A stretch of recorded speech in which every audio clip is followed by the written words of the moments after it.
Hey again, guys. Now we're going to do the upper extremity or arm. This is practical number 5, so we'll start right away from the get-go. Remember, this is in anatomical position, so this right here would be the thumb on this side, and this is going to be the pinky. So as we go up, there's the radius and the ulna, and we're going to go up to start with the humerus. So this is the head of the humerus, okay? The anatomical neck is going to be this right here. The anatomical neck is going to be right next to, or excuse me, it's going to be around this head. It's hard to see on this particular bone, but around the head. So this is the head, and remember when I said that where there's a head, there's a neck.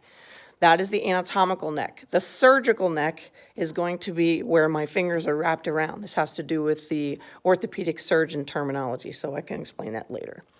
The tubercles. This is the greater tubercle. This is the lesser tubercle. You can see this is slightly higher. In between those two tubercles is the intertubercular sulcus or groove. You can use this as a groove when you work on your bone markings.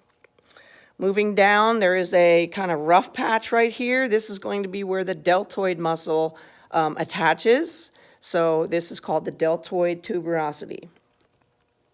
Moving on to the distal end, we're going to talk about the articulation of the humerus with the ulna and radius. So let me get a pointer here so I can show you the medial and lateral epicondyle. So remember I told you this was the left. So if this is the left arm, this is going to be the medial epicondyle of the humerus. Therefore, this is going to be the lateral epicondyle of the humerus. Now, epicondyles are always on the outside and above the condyles. These are specifically named condyles. When we get to the leg, you'll see that they are not specifically named, but these are on the humerus. So this is the lateral epicondyle. This is the medial epicondyle. This would be what we call the trochlea, kind of sticks out a little bit more. And this would be the capitulum, okay? Let me back out a little bit. This is the capitulum, this is the trochlea, medial epicondyle, lateral epicondyle, okay? Now we get to the radius. This is the head of the radius right here. It looks kind of like a bottle cap. Where there's a head, there's a neck. So this would be the neck of the radius. This would be the radial tuberosity. If I turn this, you can kind of see it's a bump. This is where there's some articulation of ligaments, tendons, some other things going on here.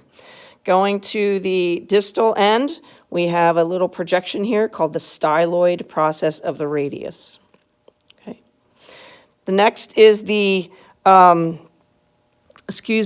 medial bone, which is going to be the ulna. So it's kind of weird because there's some different things. Let's go down to the head. This is actually the head of the ulna. You'll notice it's opposite of the head of the radius. Okay, so this is the head of the ulna. This thing sticking out down here, I'll roll this over a little bit where it's easier to see. This thing right here is the the styloid process of the ulna. Okay, going up towards the proximal end, we have what's called the coronoid pointing to the phone. The coronoid process of the ulna, that is right here. And then we have the olecranon process of the ulna. This in here is going to be the semilunar notch, right in here. I think I forgot something on the humerus. I forgot two things. This right here is going to be a fossa. This is always going to be the anterior fossa, which should help you to figure out left and right. This is going to be the coronoid fossa, or fossa, which is going to accommodate, when you bend your arm, the coronoid process of the ulna. On the back of the arm, we have, and I'm bending the arm now, we have the olecranon fossa right in here. This is going to accommodate, when I straighten my arm, the olecranon process of the ulna, okay? Now we get to the carpals, or the hand bones. Sometimes this is kind of hard for people. to figure out how they're going to memorize this. There are many ways. I just know it, so I'm going to name them. You can figure out how you want to remember them. There are certain things that I will tell you as we go along. So right here, oops, sorry, I'm trying to get this. I'm going to turn it like this so I can hold it easier. Right here, there's two levels. There's these two bones, and then there's 1, 2, 3, 4, 5, and there's one behind here. Okay, so I'm going to start down here with this little funny looking one. Oops, maybe. This is going to be your scaphoid bone. I'm trying to get this so you can see it. And I can point. There we go. Scaphoid bone. This is going to be your lunate bone. So those are the two kind of closest to your forearm bones. And then we go up here underneath the thumb. I remember trapezium is under the thumb. There's lots of T words in here. Underneath the second metacarpal, this is going to be your trapezius. This is going to be capitate under your middle finger, underneath both the fourth finger, ring finger, and a little part of your pinky finger. This is, hamate, sorry. This one right over here is going to be triquetrum. That's how you say that, triquetrum. If I roll this over, you can see this little thing, little guy sticking out. That is going to be your pisiform or pisiform bone. Okay? So slow this down, play that over again, make sure you know that. And remember, this is the thumb. So this is going to be, I turned it over, so now it's this hand. So it is still the left hand, but I've turned it over.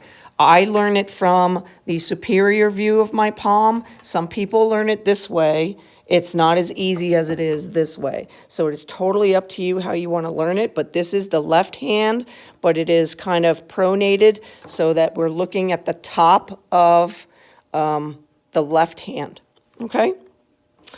These are the metacarpals right here. These would make up the palms of your hand, like I said in the original video that I did.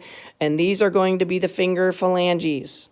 You'll notice that there are only 2 phalanges on the thumb, and there are 3 on each of the 4 fingers. So we have distal, middle, proximal on fingers 1, 2, 3, and 4, or excuse me, 2, 3, 4, and 5. And on the thumb, we only have a distal and a proximal one, okay?